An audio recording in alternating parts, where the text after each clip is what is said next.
paperwork's in. It is Teleforum, and then I'm excited about doing a show every day, but I'm really excited today because a lot of information is going to be shared. Jack Manning is my guest. Before we get to Ask the Commissioners, which I want you to do, this announcement needs to be made. In Beaver County right now, Patterson police are looking for a missing child. 13-year-old white female, brown hair, blue eyes, wearing a white tank top and black and white pants, carrying a pink skateboard. If you've seen this person walking around somewhere or seen them anywhere, Patterson Township needs your help. Call 911. 13-year-old white female with brown hair and blue eyes, wearing a white tank top, black and white pants, carrying a pink skateboard. Let's get that information out so everybody knows what's up. There's plenty more information to get out, and Jack, I've been looking forward to this visit for about a week and a half, which there are stirrings maybe. Hope I don't disappoint you. Jack Manning, a commissioner, Ask the Commissioners.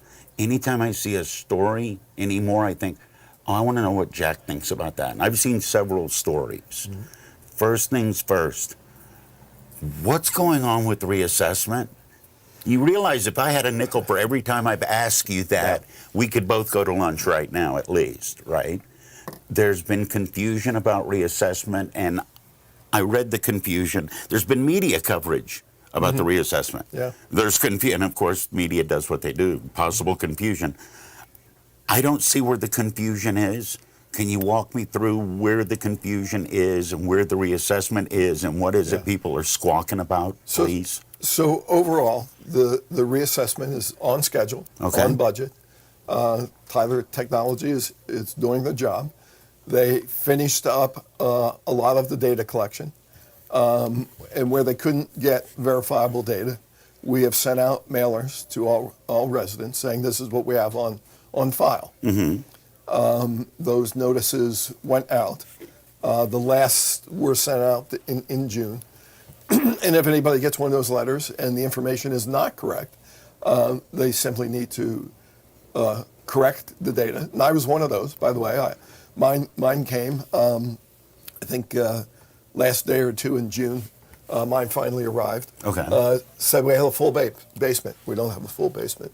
It's a partial basement. It's crawl space in the basement under our house that was built in 1941. So I simply crossed out full, put partial, and drew on the piece of paper and mailed it back to Tyler Technologies. Is that where people are getting confused? If they get something that says, or if they get something and it's incorrect, they think, oh my gosh, this is the assessment? Well, yes. Is that it? I think people thought, well, this is my assessment. This is what's coming. This is still the data collection phase. Okay. And over the course of the rest of this year, we'll continue to update and correct that information. Mm-hmm. And then we'll be holding, and we've tried to go out to educate the public the best we can.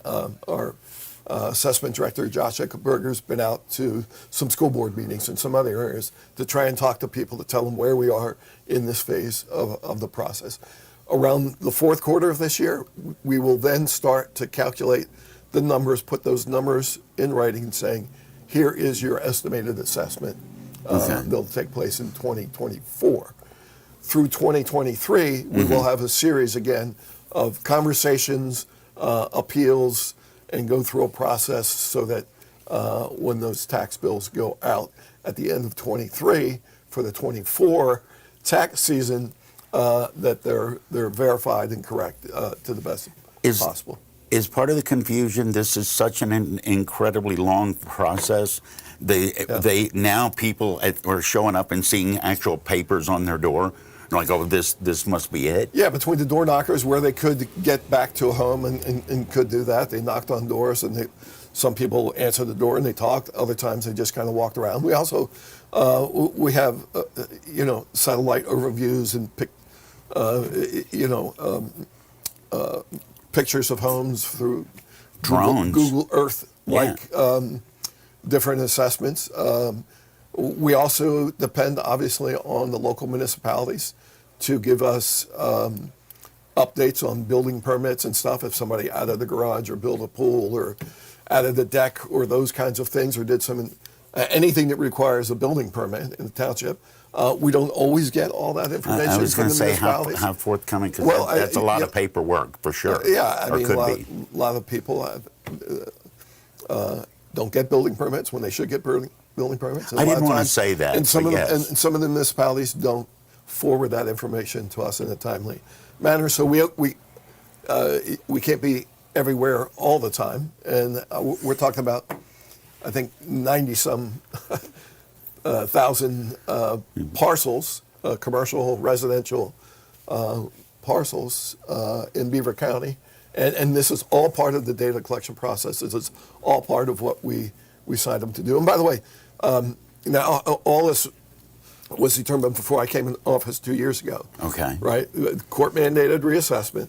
We're going through that. We had a process. We hired Taylor Technologies, who, by the way, are as good as anybody in the country in doing these assessments. That was one of the things that I loved, and I saw more than one. Yeah. They ain't even from Pennsylvania. What are they doing looking in my yard? Well, because they're experts, and they've done multiple counties. Yeah, this is what they in do. Pennsylvania. Washington County is one that they did. Some others in the New Jersey, Maryland, Pennsylvania area. They're probably among the best in the country at doing this. They know what they're doing. And this is all part of the process, a multi-year process that we've gone through. And you may recall, we got off by about a half a year due to COVID with the difficulties in getting people out, right. Hiring people to go out and do the assessments and the like. So we had to kind of delay this thing a whole year because you just can't move the assessment and the taxes back a half year. It has to go in the calendar year. So that's why we still have through the rest of this year and 2023 to continue to educate people, allow them to appeal whatever their assessment comes back out. And the big thing to understand in all of this, understanding that we haven't had an assessment since the 1980s, Yeah. is that it's going to look different to people. But this is not a revenue generating process. This is a court-ordered had-to-do-it process. But besides that, this is about tax fairness. It's not about ways for us to raise revenue. We cannot increase the amount of taxes that we're collecting off of the total assessed value of When the you say properties that we have. You can't do that. You don't have the power as commissioners to do We that. don't. You're not allowed to do a reassessment to gain revenue, right? This is revenue neutral, which means some taxes are going to go up, some are going to go down, and a lot are going to stay the same. But So the at the end total of the day- pot can't go up. Exactly. And that's what people don't understand. And we're going to continue to try and educate people, reach out to people, allow them to call and understand and dispute any information. That's why the data collection process is so important, to make sure we understand is that a 2-bedroom, 3-bedroom, 2-bath, detached garage, whatever it is that we have on file for that neighborhood, and we go in and assess the total value of neighborhood house by house, neighborhood by neighborhood, municipality by municipality.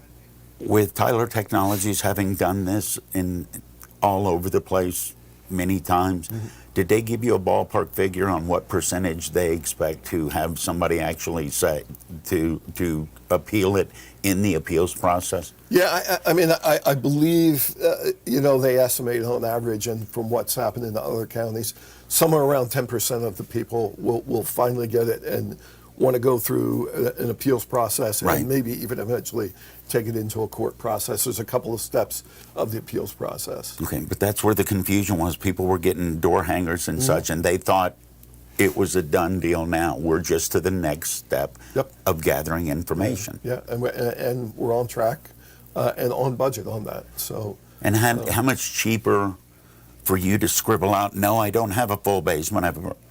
How much cheaper was it for everybody involved to do that rather than it get to the end of the line and you say, okay, I've got to file an official appeal and go through it? Yeah, well, that's what we're trying to do, is prevent anything that has to go to a more contentious process right. down the road by making sure we verify the data, making sure everybody has an opportunity to correct any errors that we have. We can only go by what we have on file, particularly for the interior of houses, right? Because these guys, even when they were knocking on doors, they are not allowed and not supposed to enter someone's house. Don't go in. Yeah, absolutely. Right.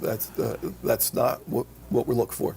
They walk around to see if there's anything different than what we have on file, based on And the you've got to database believe they it. have. The last time it was done in the 80s. Yeah. You got to believe some floor plans have changed in Beaver County since then. Well, and some properties have actually disappeared and and been knocked down or torn down or burnt down or whatever. Yeah. But unless we're notified of that, we have no way of knowing.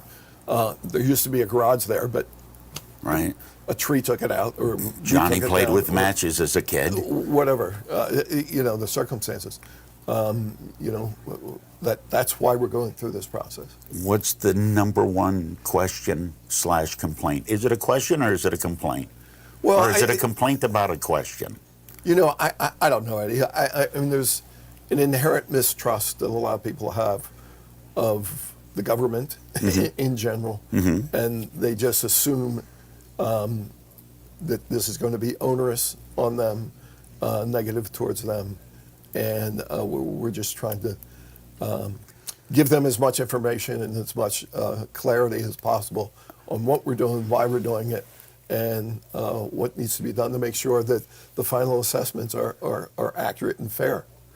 How much can you undo someone's thinking in that regard? I haven't been very good about that over the last several decades. I mean, again, I think most people are reasonable, and once they sit down and understand the process, okay, I get it now. But on the surface, it's an intimidating process to people, and most people just inherently have, most of the people that complain just have an inherently negative attitude towards government and paying taxes and everything like that in general. So I want to ask you a question completely off the subject for a second. How much more difficult is it now to be in public office than 2 years ago?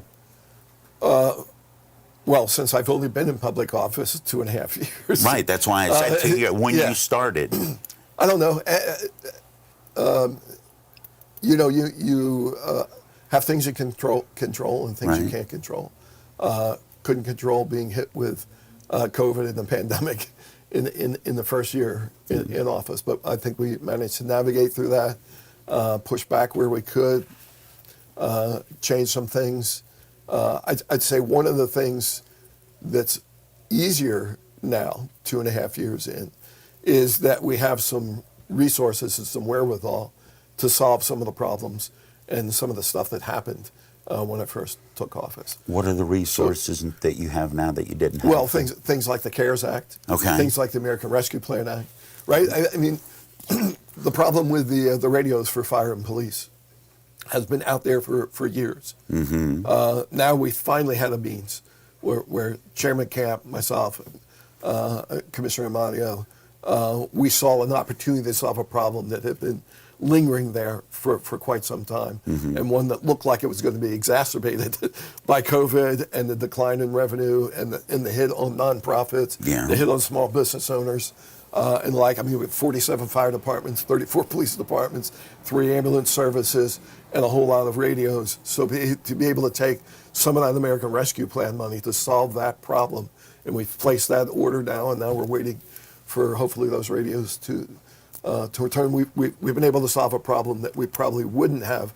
So some things are maybe not easier, but we have a means and some resources to solve some problems that we didn't have when I came in as a result of the pandemic and everything else that's going on. One of the other problems that we've talked about that is going to be solved by the CARES Act money, broadband. Yeah. Are we any further down the road on that, or is that right now? We're moving forward. We have 2 what we call early action projects, kind of pilot programs, if you will. One in the Darlington area, along Route 51, that will affect Big Beaver Borough, Darlington, and South Beaver, and another one we're looking at in Hanover, in the southern part of the county, where we have 2 big gaps of where nobody has any access to broadband. Those are on track. We should be sending out an RFP to get people to kind of lay. What's an RFP? A request for proposal. Okay. That's why people don't trust the government. You use acronyms and stuff. I know, and I should know better. So we do have some ISPs, excuse me, internet service providers. That one I know. That are interested in doing that and laying the cable so more people and businesses will be able to open up have broadband. I just met with a couple of gentlemen, some brothers who built a building at Westgate. It's an industrial complex right at exit 13 on the turnpike there in Big Beaver Borough. The Beaver County Corporation for Economic Development developed Westgate. They have a big building there called Cross Gates at Westgate. They have a couple of businesses in there. They have a lot of property, a lot of development. But I will tell you that one of the things that's important to them, there is electric and sewer and water hookup, right. But everybody, including these guys, are asking about broadband because any company coming in now, broadband and internet connection is just as essential as making sure you got enough power to run the building or run your factory or run your warehouse as anything else these days. So the opening up those areas and bringing better internet and broadband service is critically important, not only to homeowners and residents, and we've talked about before, if you're educating your kid from home, if you're trying to work from home, Zoom meetings, man. You're trying to do, telemedicine from home, which is really very important for some of the rural areas where the access to personal care physicians right. and the other folks is more difficult. I mean, there's just a whole host of things that broadband is just critical to today's lifestyle that we need to do. Stuff that we didn't know, we had to deal with it until COVID made us deal with it. Yeah, and again, this was something that we've been working on for a few years, but the American Rescue Plan has now given us an opportunity. We haven't seen anything from the infrastructure plan, which also may help cover some of the costs there, but being able to set aside $20 million for broadband was important, $8.5 million for radios, for emergency response and communication across the county. So all these things are critical. So in some respects, having those resources, it's kind of a once-in-a-generation opportunity that we have now, and we're trying to make sure that it's spent to the best benefit to the greatest number of residents we can. All right, well, we're going to talk about money after the break. It's Ask the Commissioners. Jack Manning is my guest. You can listen to it like you are. Maybe you're watching it. It is being live Facebook streamed. More about money, what looks like free money again after the news with Frank Sparks on Teleforum. Falling in love is one thing. Having anxiety about falling is a whole different subject. If you or a family member are concerned about falling, and yes, either up or down the stairs, or maybe even out of bed, St. Barnabas has a special message and some ideas just for you. Years of experience in working with people who are prone to falls has given St. Barnabas special expertise in this area. Call them at 724-443-0700 and learn about ways that you can begin to feel more confident and safe, including suggestions that you can implement right now into your daily routine. Call St. Barnabas at 724-443-0700. For many years now, St. Barnabas has been helping people fall in love, that is, with their new, better life, a longer life, a risk-free life. Call St. Barnabas now at 724-443-0700 or visit stbarnabashealthsystem.com and learn more about living longer and better. It's time to step up to the plate and move forward with your summer plans. This is Andy Dangle from Freedom United Federal Credit Union.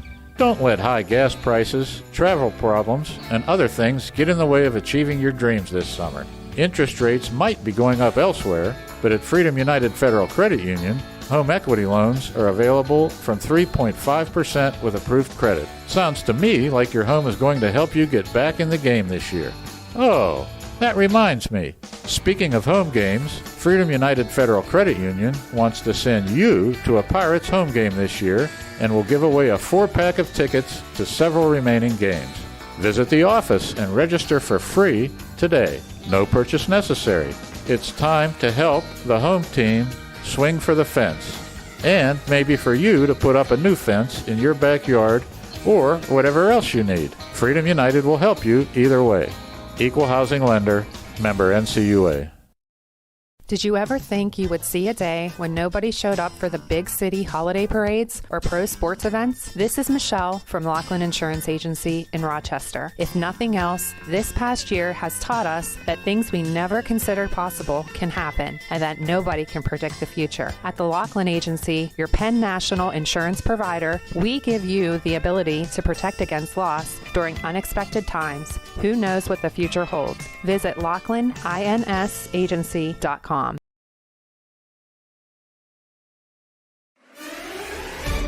Beaver County Radio's news source, 95.7 and 99.3 FM, along with 1230 WBVP, 1460 WMBA, and streaming at beavercountyradio.com.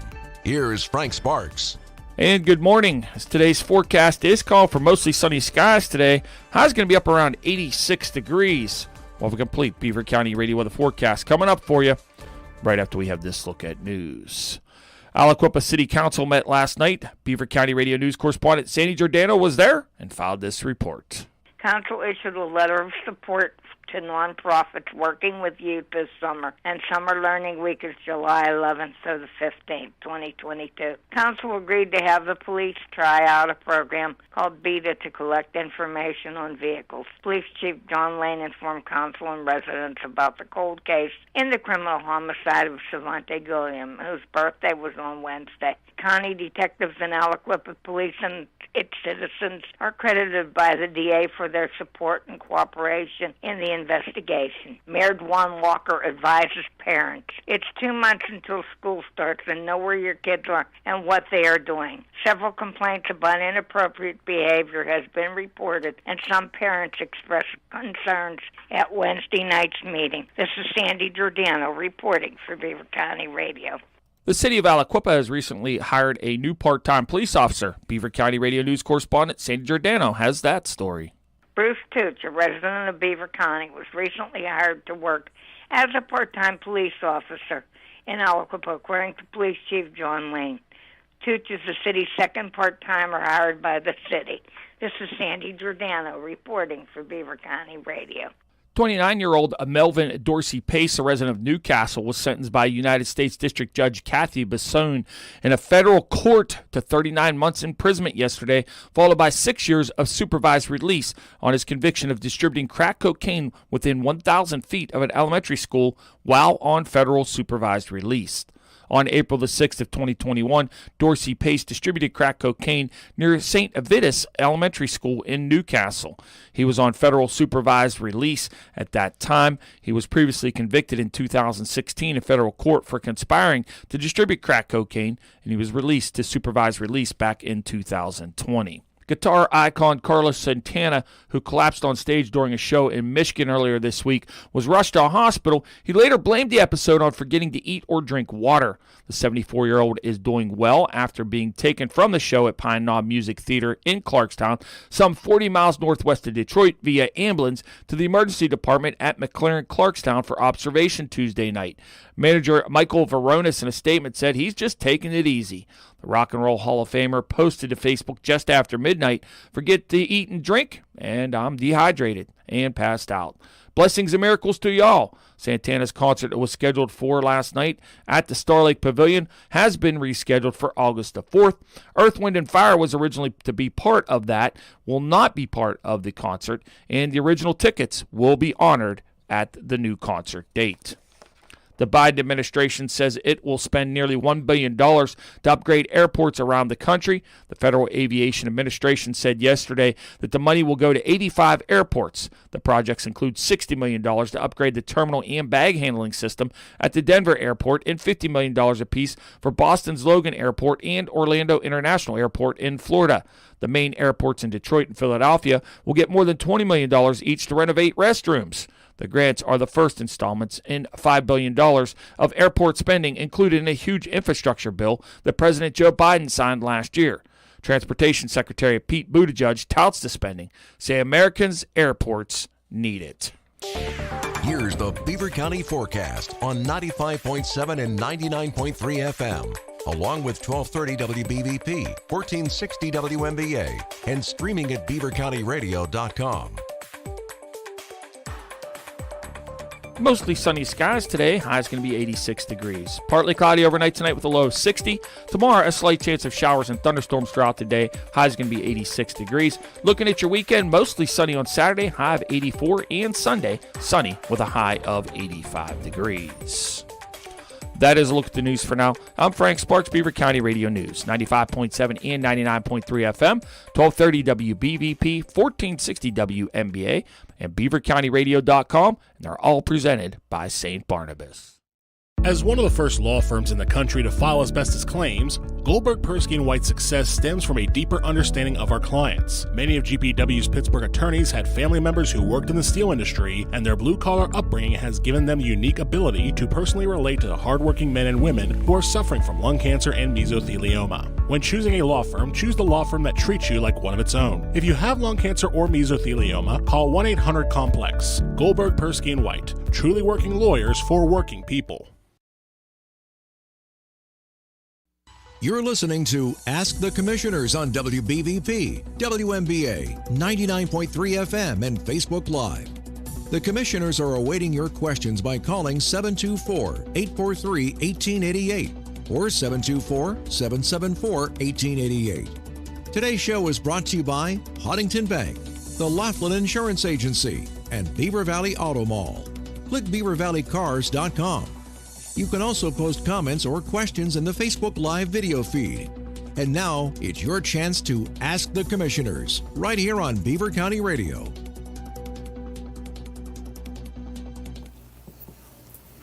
1230 WBVP, 1460 WMBA, 99.3 FM, presented by St. Barnabas, 95.7 FM, live streaming.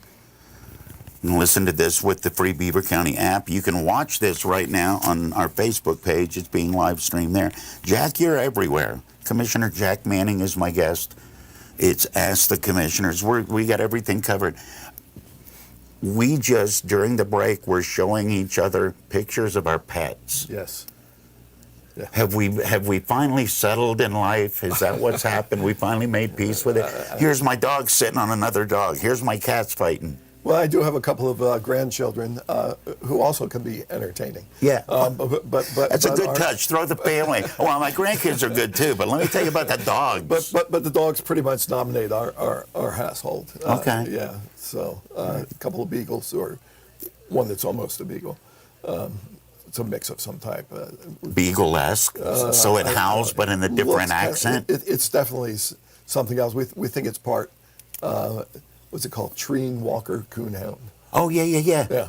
Okay, so it has a different bark and different howl than the beagle has. Yeah, but the two of them are very entertaining. All right. Just leave it at that. After you go home, after listening to people scream at you about the reassessment, how quick do you feel better about life when you sit down with those dogs? Immediately. I mean, my home is my respite. It's my sanity break from the chaos for the most part. So I don't know. We've always had dogs our whole lives, dogs and cats, quite frankly. And at our place, we've had quite a menagerie of animals and stuff. Did you ever go off the board and get a lizard or any reptile stuff? When we lived in Virginia and my boys were teenagers, we had a iguana, a monitor lizard, a couple of cockatiels, tropical fish. We had fish. We haven't had any fish since we moved up here.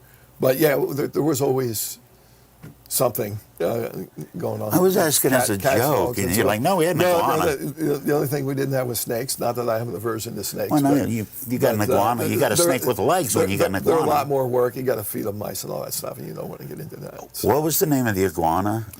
We're going to get back to real grown-up questions in a second. But the iguana was Iggy, and I forget the monitor. Iggy. Yeah, and the monitor lizard. Yeah, Marcus was Marcus, the monitor lizard. Yeah, Marcus. Well, sure. Yeah, my wife actually was very fond of him. What was the pitch? Dad, we'd like to get a pet. Okay, what? A monitor lizard. You take care of it. Yeah. Then okay, that was the deal. Okay, I got so many more questions, but I need to ask you about money. I thought of you this morning in this morning front page of the Beaver County Times. I saw a big headline, an attention getter. SPC allocates 6B for transportation projects, and one of the counties mentioned is Beaver County. How long before that's actually going to be something that's on your desk? Because I've learned talking to you, that doesn't mean somebody, well, first off, SPC, I don't know what that is. Yeah, Southwest Plan Commission. Okay. So anything that's done with transportation, roads, bridges has to go through the SPC. The SPC approves it. They have a list of projects that are approved for the 10-county Pittsburgh region. Okay. That's what the SPC is comprised of. All the commissioners of those 10 counties, plus Rich Fitzgerald in Allegheny County, and some other folks, we go through, prioritize all the different projects and needs that they have, and then we recommend a list, and then that list eventually gets funding from various sources, federal and state, to do those projects. For us, most of those projects are still a little bit down the road, not immediate. We've been working on Broadhead Road improvement through from actually the Monaca line all the way through to the border. The Monaca-Rochester Bridge is due to be repaired. We hear from PennDOT next year, I believe. So a lot of moving parts, and as things get closer to fruition, I'm sure there'll be more communication about those. So that's nothing. I saw that and it was like, okay, well, that's good, but that's way on down the road. I want to go from way on down the road to something that was way on down the road, but is now current, I think. The cracker plant, has it opened? Is it officially? Did they cut the ribbon? Has it made us all billions of dollars yet? Well, there has been a significant amount of tax revenue. Yes. Through sales tax, wage tax, and the like that's been paid during the construction. Now, it's a little bit of a moving target. I haven't heard the latest definitive opening date. Most people feel it's going to be the end of third quarter, sometime fourth quarter. They'll actually start making some product. You'd have to ask the Shell folks. They communicate with us on a regular basis, but I don't get the immediate updates of when they're going to operate. I've done a lot of interviews on it because everybody's anticipating it opening, wanting to know the puts and takes and Media's and the a pain in the neck, aren't they? Well, you know me, Eddie. I try to accommodate every call, every request I get, even if it's some people I know are ideologically opposed to what I am not. So, I mean, with the cracker plant, I've answered a lot of questions about it, about the number of jobs and those kinds of things. I think what people underestimate when it comes to the cracker plant is the total economic impact it had, especially during construction, especially during the pandemic. I mean, we have a lot of downtown small business owners and the like who might not have been able to survive, or certainly would have been set back significantly more if we didn't have 8,000 construction workers coming in with disposable income and Shell continuing to spend a lot of money in our downtowns. I mean, the mall itself wouldn't be there if Shell hadn't committed to staying. Some people aren't that pleased with the mall, but let's face it, that mall would have gone the wayside of a lot of malls across the country that are closing all the time, and even some in our region. So the fact that Shell committed to build that and continued to build it, you had rural come in as an anchor, and that mall is still there, and the area around the mall is still there, being successful during a very turbulent recessionary period during COVID. So if Shell doesn't commit to building that, we don't have a mall, and we're much worse off. Do you think the average Beaver County citizen knows that? I think that, well, I do think, I've been asked this a lot, how many people are in favor and how many opposed. Okay. I don't know the actual number. What I've generally guesstimated, and it's just my personal opinion from, as you say, I get around a lot, that 75 to 80% of the people either are supportive or ambivalent about the cracker plant.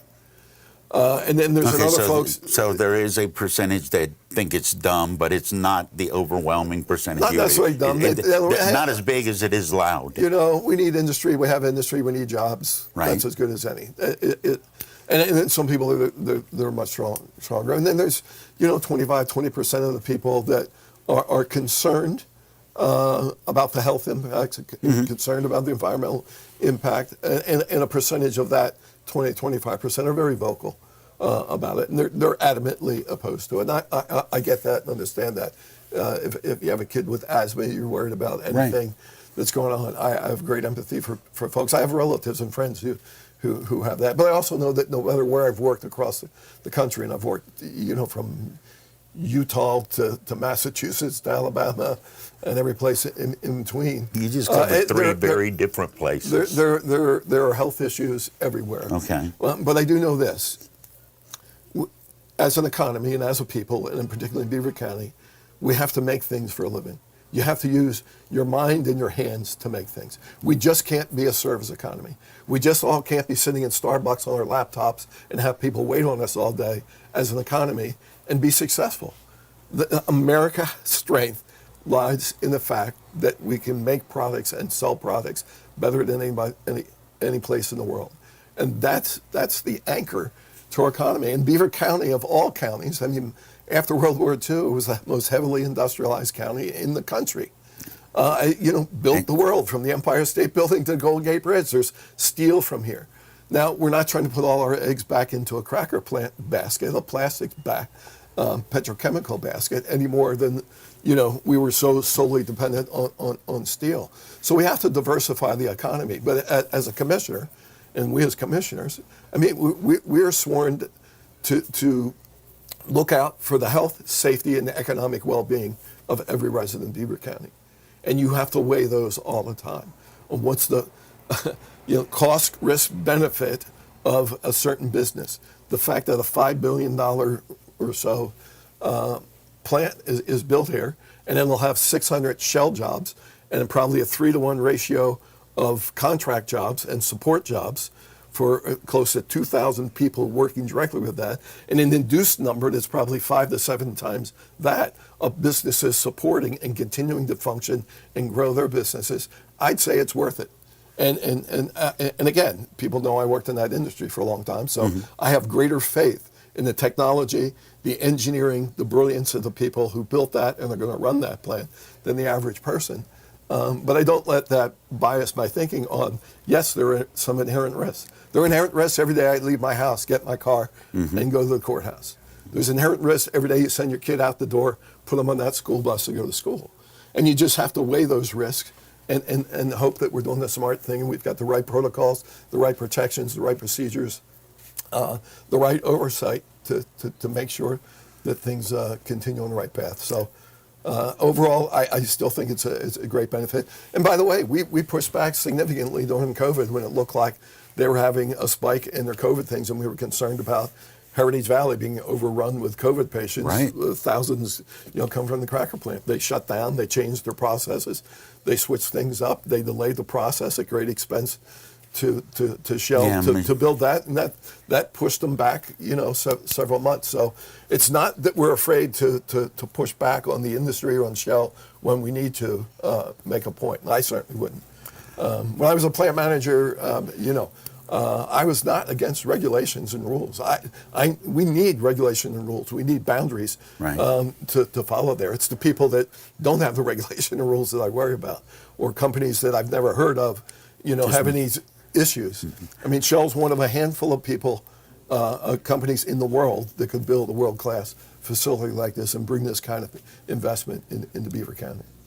You are uniquely qualified, I think, to have an opinion on this question. The EPA relaxing, or the EPA losing some of their power with the Supreme Court ruling. Well, I still think it's important that we have clean air, clear water standards and stuff. But what happens with a lot of these, which is frustrating to those of us that worked in the industry, was the delay in getting things approved under the regulations and the rules. And it wasn't the regulations. It was get back to me. The bureaucracy. We operated, one of the facilities we operated with a temporary water permit for 3 or 4 years before one was finally issued. And it's kind of like, come on, guys, it's those kinds of delays and those kinds of disruptions to trying to earn a living, again, trying to make things. When you look at the petrochemical industry, and again, I am biased, but you look at the quality of life that's been enhanced through plastics, from medical devices. Everything. Whether you have CPAP or cancer, Yeah. the delivery of medicines, the Yeah. ability to do plastics have been and the engineering behind that's been instrumental. You look at food waste and food spoilage. I don't want to walk into Giant Eagle and grab a fistful of ground beef and say, I'll take that to go. I mean, right? If you didn't have that packaging, if you didn't have that those plastic wraps there, think of the waste and the food spoilage. Think of the lightweighting of products. If everything was still in heavy lead cans and glasses and bottles. So it's increased our fuel efficiency. Cars, the electric vehicles could not be produced if it wasn't for thermoplastics and all those things. Safety equipment, sports equipment, shower bottles. And you ever drop a glass shampoo bottle in a shower? I'm trying to think if there's a room in anyone's house that you could go and look for plastic and not find it. Well, it's essential, and it has greatly enhanced and improved our quality of life and lifestyle. I understand. I don't like driving by and seeing a plastic bag waving in a tree because somebody was irresponsible and didn't dispose of that properly, and those kinds of things. But I mean, if you really want to improve the environment, ban fast food restaurants, right? I mean, you couldn't have a higher environmental What are you, a impact. communist? What's the matter with you? My point is, good luck trying to do that. Exactly. Good luck trying to, the soccer mom sending her kids to practice that wants to drive through McDonald's and get some McNuggets because their kids are screaming, we want McNuggets before we go to soccer practice. I mean, our lifestyles aren't going to revert back to Ozzie and Harriet. No. That's an old reference, I understand. No. Or Leave It to Beaver, where the husband comes home and the dinner table's sad and the wife's wearing gloves. We're two-income families where there are, a married couple, a husband, a wife, whoever, there. That's how we're set up right now, and we're not going to revert back. And this idea that somehow we can eliminate fossil fuels and plastics. I don't know where the energy is going to come from to fuel all these electric cars. And by the way, I'm in favor of electric cars. I don't have any problem with that. Yeah. And by 2040, they say 90% of the new cars produced will be electric vehicles. But you got to plug them in somewhere, and the electricity that comes from that, gas is an essential component of continuing to pump the energy into this country to make it happen. As you can tell, I'm a little bit passionate about this subject. I'll buy more into the electric car gig when they stop setting themselves on fire repeatedly. Well, the next big advancement, and I hope we can attract some of that business here in Beaver County, is the manufacture of batteries and being able to greatly increase the capacity and the longevity of the batteries that store up the energy to run these vehicles. So that's a lot of the stuff that we'd like to attract to continue to diversify the economy. And we have a strong education, medicine, distribution, trucking, and now manufacturing coming back a little bit with Shell. But I'd love to have more technology companies, more R&D, more research in this area as well. All right, we're almost out of time. Okay. Got about 3 minutes left. I know that you wanted to make sure that you got something talked about. Oh, yeah. A program? I've been asked to speak at a Unity rally. It's Unity Week in Beaver County, the 11th through the 16th. And on the courthouse steps, 6:30 to 8 on Monday the 11th. We're going to have a rally there. The IDAC group, the Inclusion, Diversity, and Awareness Council, and BECLEC, the Beaver County Community and Law Enforcement group. A variety of speakers that are going to be there. There will be a candlelight vigil. I mean, I don't have to tell you with some of the news there, but a tribute to the mass shooting victims, fallen first responders, and a tribute to folks who had family members that lost their lives to COVID. So it should be a very poignant and timely event given what's happened this past week at several things. And I do have to also compliment the Midland Borough. Mayor Pooby Atkins and stuff was able to march in the 4th of July parade at Midland. It was another outstanding event, great crowds there. But you get home and reflect after you do something like that. It was a pleasure for me to walk and to see everybody at that parade. But then you think about what's happening Right. across the country, and it really makes you think and reflect. So, Makes you appreciate. yep. All right. Well, it's been a pleasure getting to talk to you like it always is. Commissioner Jack Manning has been my guest. Ask the Commissioners. It's Teleforum on Beaver County Radio. We went over. You're listening to Beaver County Radio, 1230 WBVP Beaver Falls and 1460 WMBA Ambridge, broadcasting live from the St. Barnabas studios.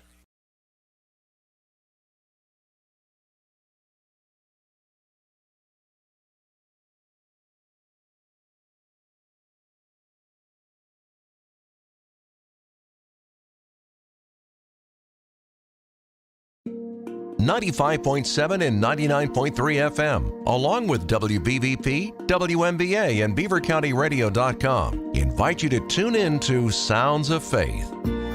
Tune in Sunday mornings from 7 until 9 for a mix of the best sacred music of all time. Sounds of Faith is brought to you by Crawford Tire and Beaver, the William Murphy Funeral Home, City Rescue Mission, MRS Physical Therapy, Circle of Friends, J&J Spratt Funeral Home, and Rome Monument and Inspirational Gifts. Sounds of Faith, uplifting, relaxing, and inspiring radio. Sunday mornings from 7 until 9 on 95.7 and 99.3 FM, along with WBVP, WMBA, and BeaverCountyRadio.com. When accidents and injuries happen, you need the experience and insight of the legal team at Luxembourg, Garbett, Kelly & George. Since 1934, they've been committed to the physical and financial recovery of personal injury victims. Why choose the law firm of Luxembourg, Garbett, Kelly & George? Attorney Larry Kelly explains. First of all, we've been AV rated by Martindale-Hubbell. It's the highest rating you can get for legal ability and ethics, and that comes from our peers. We have board-certified civil trial specialist, which is like another bar exam. Would you go to a doctor who is not board-certified? Probably not. I've always said, and I tell my daughters, I have 3 daughters who are attorneys. Those in the profession know. The lawyers of LGKG have the respect of our peers, and that's all I ever cared about. For your free initial consultation, call the law firm of Luxembourg, Garbett, Kelly & George at 724-658-8535 or online at lgkg.com. Luxembourg, Garbett, Kelly & George, keeping promises for over 80 years.